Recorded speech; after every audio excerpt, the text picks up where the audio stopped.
I was supposed to be going to London today, but I was able to trade that trip for a 3-day Paris trip. You want to come with?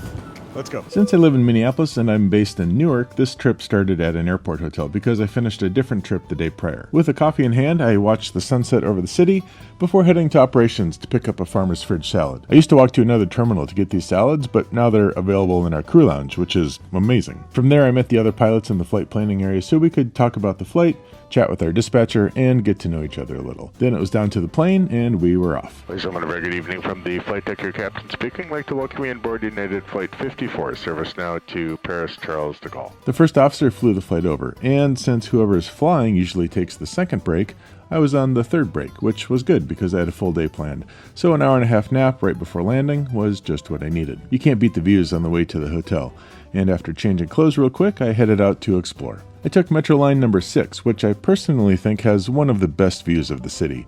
From a train, at least. From there, it was off for another great view from the Arc de Triomphe. The monument honors those who fought and died in the French Revolutionary and Napoleonic Wars, and if you climb the 284 steps to the top, you get sweeping views of the city, including the Champs-Élysées, Sacré-Cœur, and of course, the Eiffel Tower. From there, I made my way to pick up some mustard at the world-famous Maille. We really like the mustard with Chardonnay white wine from Burgundy. On the way to my next stop, I came across people just dancing in the streets. This was probably my favorite part of the day. I mean, what's more French than this? Then it was off to this cute cafe to have a crepe with my friend Stephanie, who you'll see in a future YouTube video. From there, it was back to the hotel to change clothes before heading to dinner. Le Ray de l'Entrecôte is one of my favorite places. We got there at 6 and the line was already down the street.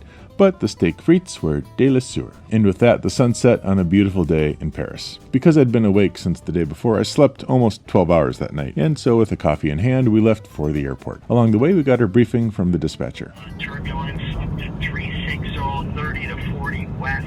Then it was out to the airplane to say au revoir to Paris and head back to Newark. 136255, United 55, au revoir. After we arrived, I said goodbye to our guests before changing clothes in our secret bag room. Then it was over to the United Club to bid for next month's schedule and watch Karen Nate's new video. Then, with a seat assignment in hand, I boarded my flight home to Minneapolis, where my wife was waiting for me. Subscribe on YouTube for more long-form content, and I'll see you on the next layover. Hey, how you doing?